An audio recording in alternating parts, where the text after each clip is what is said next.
नमस्कार, DD news में आपका स्वागत है। मैं हूं रमा त्यागी। बुलेटिन की शुरुआत करते हैं हेडलाइंस के साथ।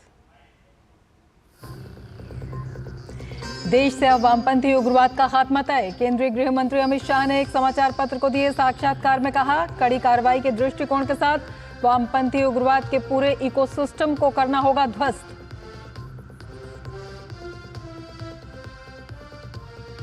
राष्ट्रपति द्रौपदी मुर्मू आज जिला न्यायपालिका के राष्ट्रीय सम्मेलन के समापन सत्र को करेंगी संबोधित। सुप्रीम कोर्ट के नए झंडे और विशिष्ट चिन्ह का करेंगी अनावरण।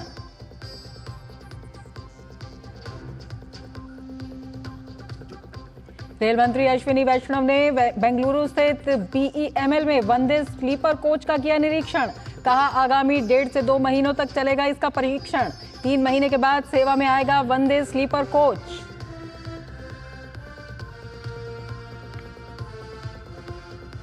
देश भर में राष्ट्रीय पोषण माह आज से शुरू। सभी के लिए पौष्टिक आहार थीम के साथ 30 सितंबर तक चलेगा अभियान।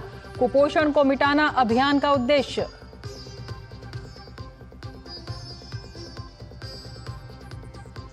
हमास के आतंकी हमले में बंधक बनाए गए एक अमेरिकी नागरिक सहित 5 इजरायली नागरिकों के शव किए गए बरामद। इजरायली सेना 7 अक्टूबर को बंधक बनाए गए अपने नागरिकों की सुरक्षित रिहाई के लिए चला रही है लगातार अभियान। और पेरिस पैरालंपिक में आज पुरुष शॉटपुट F40 फाइनल में रवि रोंगाली पेश करेंगे चुनौती।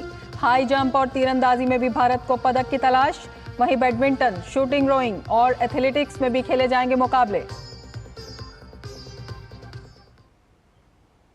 और अब समाचार विस्तार से। केंद्रीय गृह मंत्री अमित शाह ने दैनिक समाचार पत्र हरिभूमि को साक्षात्कार दिया है।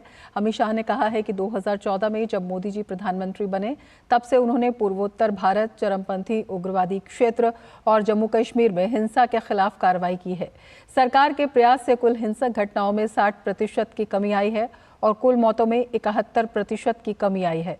गृह मंत्री ने कहा कि जम्मू कश्मीर से अनुच्छेद 370 हटाकर आतंकवाद के फलने फूलने के रास्ते बंद कर दिए गए हैं। इस कारण वहां साल 2023 में रिकॉर्ड 2 करोड़ से अधिक पर्यटक आए और 33 साल बाद सिनेमा हॉल खुले। उन्होंने कहा कि लोकतंत्र की कमान जनता के हाथों में जाने से लोकतंत्र की जड़ें मजबूत हुई हैं। जम्मू कश्मीर की संस्कृति आज फिर फलने फूलने लगी है। अमित शाह ने कहा कि आज जम्मू देश का एकमात्र शहर है जहां IIT, IIM, एम्स हैं।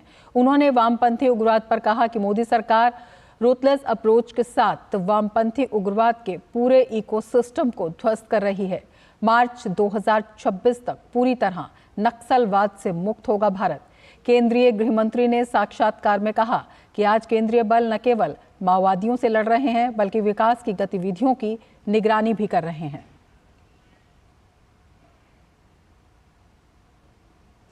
नई दिल्ली के भारत मंडपम में जिला न्यायपालिका के राष्ट्रीय सम्मेलन का आज दूसरा और आखिरी दिन है। राष्ट्रपति द्रौपदी मुर्मू आज सम्मेलन के समापन सत्र को संबोधित करेंगी।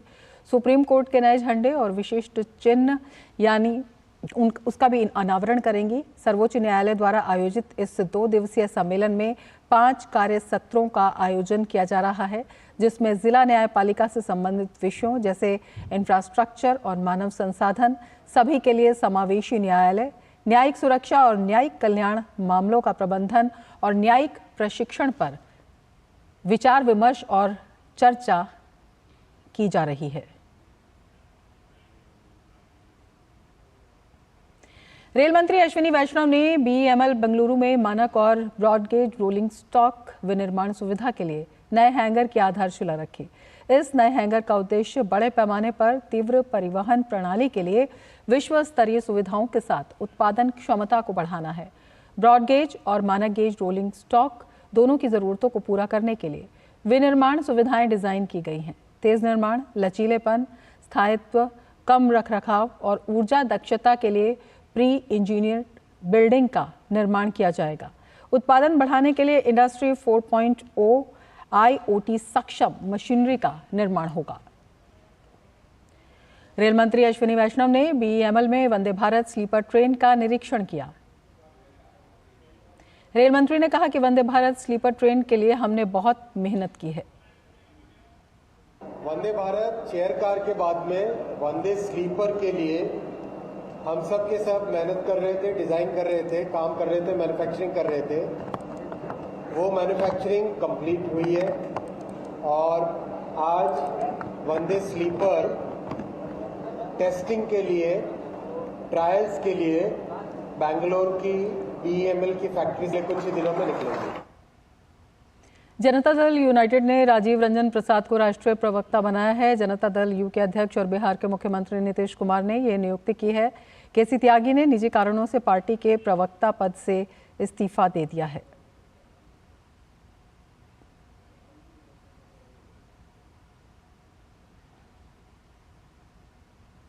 दिल्ली के मुख्यमंत्री अरविंद केजरीवाल के खिलाफ भाजपा सांसद बांसुरी स्वराज ने मालवीय नगर में जनाक्रोश रैली निकाली। इस रैली में भारतीय जनता पार्टी के अन्य नेता और कार्यकर्ता भी शामिल हुए। प्रदर्शन के दौरान मीडिया से बातचीत में बांसुरी स्वराज ने केजरीवाल की सरकार पर जमकर हमला बोला। उन्होंने केजरीवाल की सरकार पर जनता की समस्याओं के समाधान की जगह भ्रष्टाचार में लिप्त रहने का आरोप लगाया।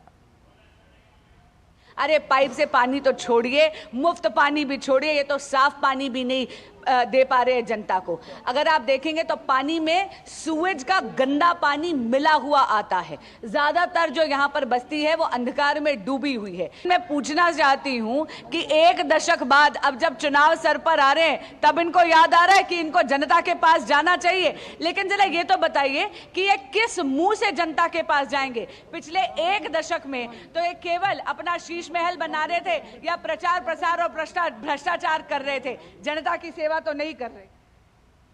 पश्चिम बंगाल में महिलाओं के उत्पीड़न का दौर जारी है। भाजपा के IT सेल प्रमुख अमित मालवीय ने ममता सरकार पर हमला करते हुए शनिवार रात को कूच बिहार जिले के हल्दीबाड़ी ब्लॉक के बख्शीगंज में हुई घटना का जिक्र करते हुए बताया कि इलाके में एक और TMC पंचायत सदस्य लियाकत सरकार ने नाबालिग लड़की से छेड़छाड़ की। उन्होंने ममता बनर्जी पर तंज कसते हुए कहा कि जैसा कि ममता बनर्जी मांग रही हैं, अगर वे बलात्कार के दोषियों को फांसी पर चढ़ाना शुरू कर देती हैं तो कानून में प्रासंगिक प्रावधानों के बावजूद जल्द ही TMC में कोई नहीं बचेगा। उन्हें शेख शाहजहां से शुरुआत करनी चाहिए।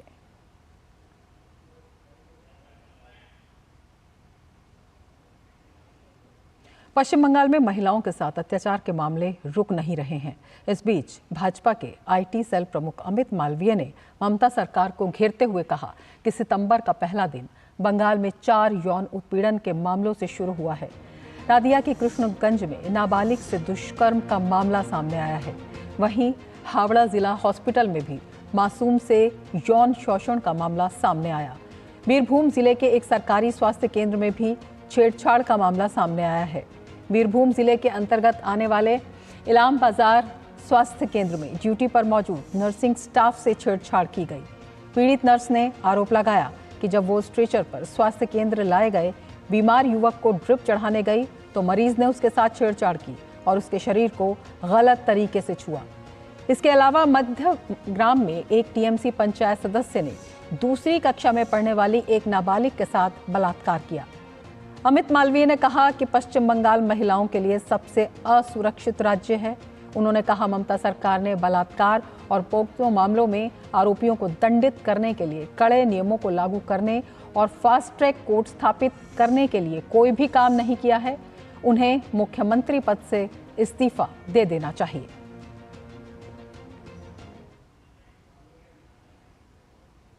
मुंबई में महाविकास अघाड़ी के प्रदर्शन को लेकर सुरक्षा बढ़ा दी गई है। छत्रपति शिवाजी महाराज की मूर्ति ढहने की घटना को लेकर MVA इसे लेकर विरोध प्रदर्शन कर रहा है। महाराष्ट्र के उप मुख्यमंत्री देवेंद्र फडणवीस ने छत्रपति शिवाजी महाराज की मूर्ति ढहने की घटना पर MVA के द्वारा विरोध मार्च निकाले जाने पर निशाना साधा। उन्होंने कहा कि ये एक राजनीतिक आंदोलन है। साथ ही उन्होंने कहा कि कांग्रेस ने कई मौकों पर छत्रपति महाराज का अपमान किया है। क्या उसके लिए कांग्रेस माफी मांगेगी?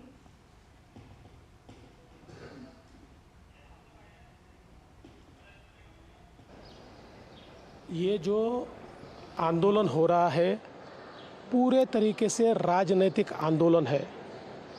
इन्होंने महाविकास आघाड़ी हो, कांग्रेस पार्टी हो, कभी भी छत्रपति शिवाजी महाराज का उन्होंने सम्मान नहीं किया। आप मुझे पंडित नेहरू जी का, इंदिरा जी का एक भी लाल किले से भाषण दिखाइए जिसमें उन्होंने छत्रपति शिवाजी महाराज का उल्लेख किया हो।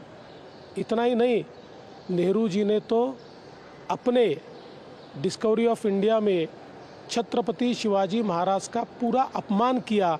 क्या उसकी माफ़ी कांग्रेस पार्टी और महाविकास आघाड़ी मांगेगी? मध्य प्रदेश में कमलनाथ जी ने मुख्यमंत्री के तौर पर कांग्रेस ने छत्रपति शिवाजी महाराज का पुतला बुलडोजर से हटाया, तोड़ दिया। क्या उसकी माफ़ी कांग्रेस मांगेगी? कर्नाटक में वहाँ के उस समय के उनके कार्याध्यक्ष ने छत्रपति शिवाजी महाराज का पुतला ये तोड़ दिया। लगातार इन्होंने छत्रपति शिवाजी महाराज का जो अपमान किया, उसके लिए कांग्रेस और एमवीए ने देश की और तमाम विश्व में जो शिव प्रेमी है उनकी माफ़ी मांगनी चाहिए। रेल मंत्री अश्विनी वैष्णव ने बेंगलुरु में बीईएमएल के कारखाने में वंदे भारत ट्रेन के स्लीपर कोच के रेप्लिका का जायजा लिया। उन्होंने कहा कि ट्रेन में यात्रियों की सुरक्षा और सुविधा का पूरा ध्यान रखा जाएगा। ट्रेन का किराया मिडिल क्लास के बजट में होगा, कम कीमत में अच्छी सर्विस मिलेगी। रेल मंत्री अश्विनी वैष्णव हमारे साथ हैं। पहली वंदे भारत स्लीपर ट्रेन के अंदर मौजूद है। सर, कितना बड़ा अचीवमेंट मानते हैं आप इसे रेलवे का, भारतीय रेल के लिए? वंदे भारत ट्रेन के जो चेयर कार है उसके बाद अब ये स्लीपर कोच। वंदे स्लीपर, वंदे मेट्रो, वंदे चेयर कार और अमृत भारत, ये 4 गाड़ियाँ टोटली नए डिज़ाइन के साथ, इम्प्रूवमेंट के साथ बनाई गई है। और लगातार ये ध्यान रखा गया है कि पैसेंजर्स की सेफ्टी, पैसेंजर्स की कन्वीनियंस और जो स्टाफ है इसमें, चाहे सर्विंग स्टाफ हो, चाहे मेंटेनेंस का स्टाफ हो, चाहे ड्राइवर की कैब हो, उन सब का विशेष ध्यान रखा गया है। ड्राइवर कैब के अंदर टॉयलेट है, एर्गोनॉमिक सीट्स हैं, जो सर्व कर रहे हैं उन सब के लिए स्पेशल फैसिलिटीज़ रखी गई है। मेंटेनेंस स्टाफ के लिए अलग से कैबिन रखा गया है, जिससे कि एक नए तरीके से सर्विस जो पैसेंजर्स लेते हैं। और दूसरी बात, ये मिडिल क्लास की सवारी के हिसाब से इसका फेयर रखा जाएगा, जिससे कि कहीं पर किसी को कोई दिक्कत ना हो, अच्छी सर्विस और अफोर्डेबल प्राइस। 1 लाख सरकारी नौकरियां देने के अपने वादे को पूरा करते हुए असम सरकार कल 23,900 से अधिक शिक्षकों को नियुक्ति पत्र वितरित करेगी। समग्र शिक्षा के तहत 23,956 संविदा शिक्षकों को स्थायी शिक्षक नियुक्ति पत्रों का वितरण किया जाएगा। इसके साथ ही पिछले 3 वर्षों में राज्य में सरकारी नौकरियों की कुल भर्ती बढ़कर 1,24,345 हो जाएगी। असम के शिक्षा मंत्री रनोय पेगू ने एक्स पर पोस्ट किया और कहा कि वादा पूरा हुआ। शिक्षकों को उन स्कूलों में नियुक्त किया जाएगा जहां वे पहले एसएसए स्टेट पुल संविदा शिक्षक के रूप में सेवा कर रहे थे। रोकी गई सूची में शामिल उम्मीदवारों को सलाह दी जाती है कि वे अपने दस्तावेजों के साथ प्रारंभिक शिक्षा निदेशक से संपर्क करें। उन्होंने कहा, असम सरकार चयन प्रक्रिया के साथ आगे बढ़ रही है। महिलाओं के खिलाफ अपराध को लेकर उत्तर प्रदेश सरकार बेहद संजीदा है। इसी को लेकर आगरा में पुलिस द्वारा महिला सशक्तिकरण और जागरूकता अभियान का लगातार आयोजन किया जा रहा है।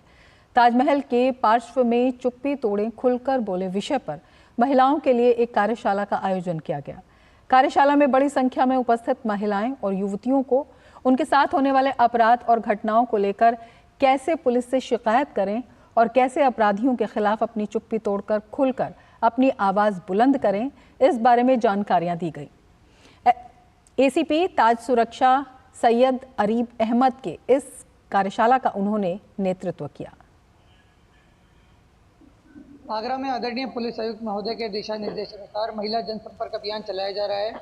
इसमें महिलाओं के साथ पुलिस इंटरैक्ट कर रही है, उनसे उनके घर पर जाकर और जनसभाओं के माध्यम से मिल रही है, उन्हें पुलिस के द्वारा चलाई जा रही कल्याणकारी योजनाओं के बारे में बता रही है। इसी क्रम में आज ताजमहल के पूर्वी गेट पे दशहरा घाट में ये कार्यक्रम आयोजित किया गया, जिसमें ताजमहल के आसपास काम करने वाली महिलाएं और कई महिला पर्यटक भी शामिल हुई। इसमें हमने उन्हें विभिन्न प्रकार के जो हेल्पलाइन नंबर उनकी सुविधा के लिए चलाए जा रहे हैं उनके बारे में बताया, जैसे 1090, 112, साथ ही महिला हेल्प डेस्क, विशेष शक्ति आदि के बारे में भी जानकारी दी। एंटी रोमियो स्क्वाड के बारे में भी बताया। साथ ही जो थीम है इस कार्यक्रम का वो है चुप्पी तोड़ो खुलकर बोलो। उन्हें इस बारे में बताया गया कि आपके साथ अगर कोई घटना हो या आपके जानने वाले किसी महिला के साथ घटना हो तो आप चुप ना रहें, तत्काल पुलिस को सूचित करें ताकि पुलिस त्वरित कार्रवाई कर सके और उनको न्याय दिला सके। महिला एवं बाल विकास मंत्रालय आज से 30 सितंबर तक 7वां राष्ट्रीय पोषण माह मना रहा है। इस वर्ष इसका उद्देश्य कुपोषण से व्यापक रूप से निपटना है। देश में कुपोषण के खिलाफ अभियान कितने कारगर हुए हैं, देखते हैं इस खास रिपोर्ट में। राष्ट्रीय पोषण माह भारत सरकार की प्रमुख पहल है, जिसका उद्देश्य गर्भवती महिलाओं, स्तनपान कराने वाली माताओं, किशोरियों और 6 वर्ष से कम उम्र के बच्चों के लिए पोषण के महत्व को समझाना है। हर साल राष्ट्रीय पोषण सप्ताह के लिए एक विशेष थीम निर्धारित की जाती है, जो पूरे सप्ताह के दौरान होने वाली गतिविधियों और कार्यक्रमों की दिशा निर्धारित करती है।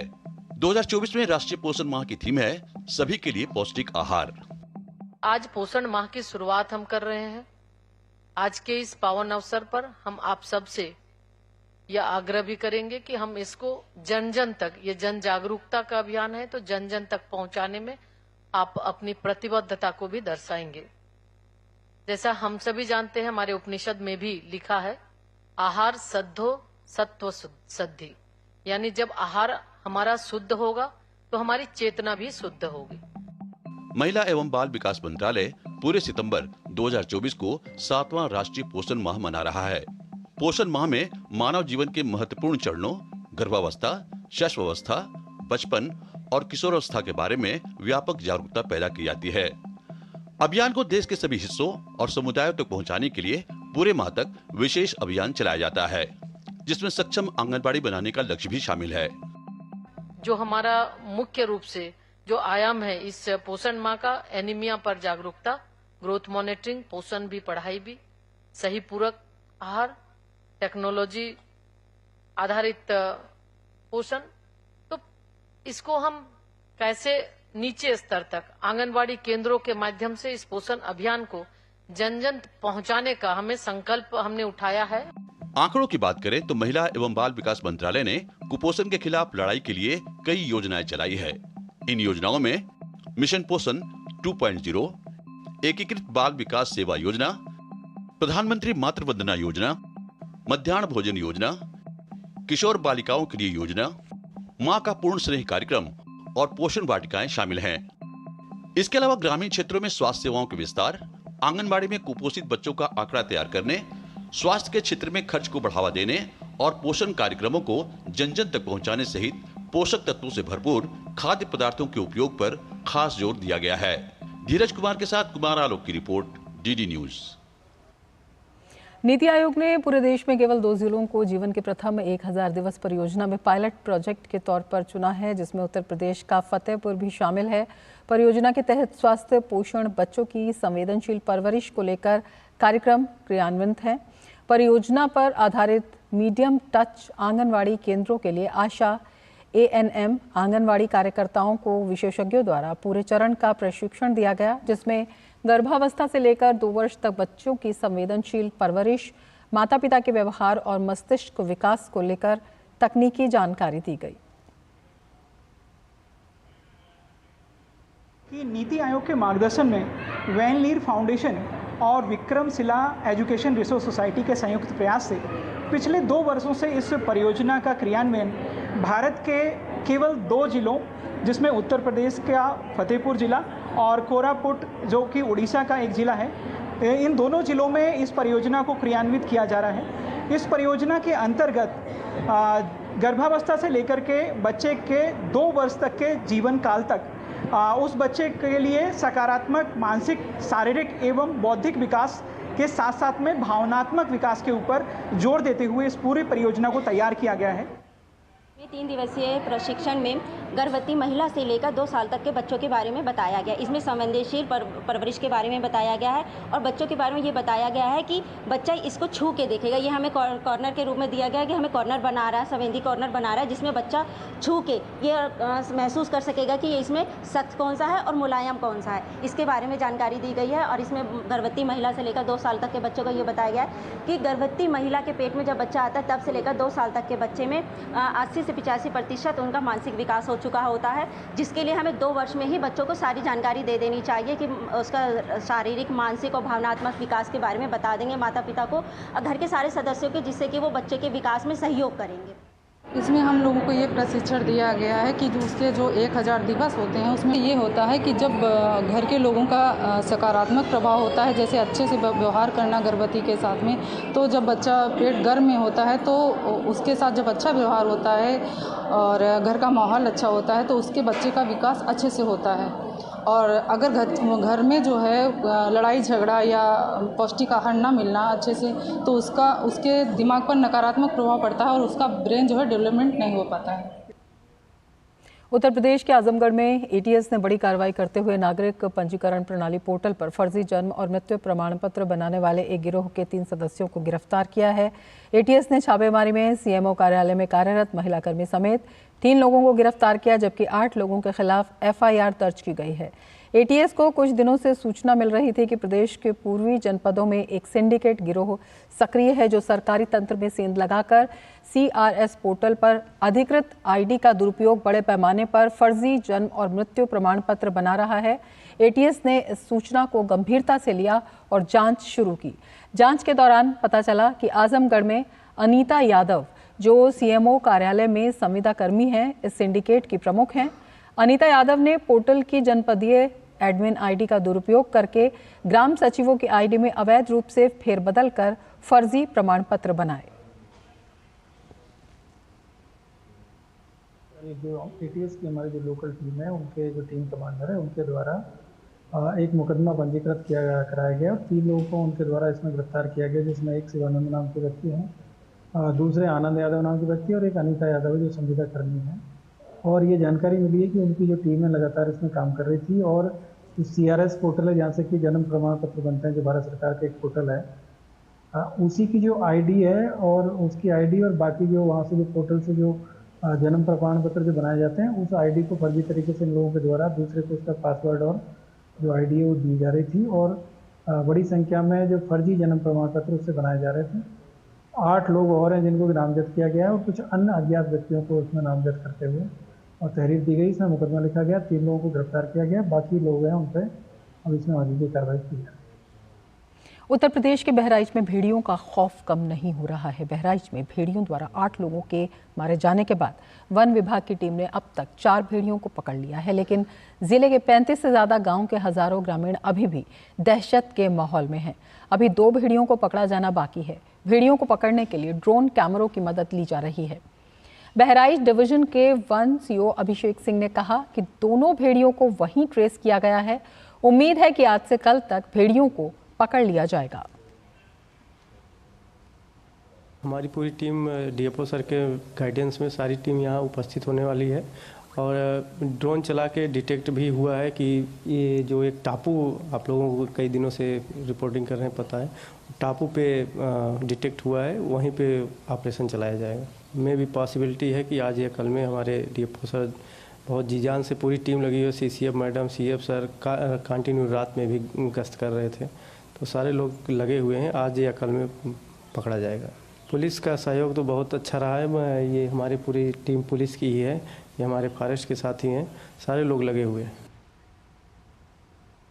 तेलंगाना में भारी बारिश से आम जनजीवन बुरी तरह प्रभावित है। मौसम विभाग ने अगले 2 दिन राज्य के अधिकतर हिस्सों में तेज बारिश जारी रहने का अनुमान जताया है। मौसम विभाग का कहना है कि आदिलाबाद, निजामाबाद और महबूबनगर सहित कई जिलों में आज भी भारी बारिश जारी रहेगी। मौसम की मार को देखते हुए कल राज्य भर में सरकारी शिक्षण संस्थान बंद रहेंगे। वहीं भारी बरसात का असर यातायात सेवाओं पर भी पड़ा है। कई जिलों में छोटी नदियों में उफान से सड़क मार्ग बाधित हुआ है।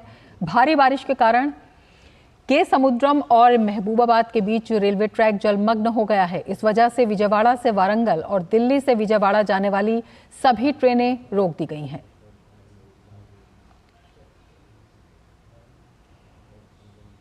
अनुच्छेद 370 हटने के बाद जम्मू कश्मीर में शांति की बहाली का असर अब पूरी तरीके से देखने को मिल रहा है। कश्मीर में तिरंगा लेकर भारत भ्रमण करते हुए लोग भी देखे जा सकते हैं। ऐसे ही तिरंगा लेकर निकले बिहार और सिक्किम के 2 युवाओं से कश्मीर के पुलवामा इलाके में बात की हमारे संवाददाता ऋषि कुमार ने। हम इस समय हाईवे पर हैं। ये हाईवे श्रीनगर जम्मू हाईवे है। कभी यहाँ पर पुलवामा की घटना हुई थी और देश ने उस भीभत्स दृश्य को देखा था। लेकिन आज हालात पूरी तरीके से बदल चुके हैं और इसी हाईवे पर एक अनोखा दृश्य देखने को मिल रहा है।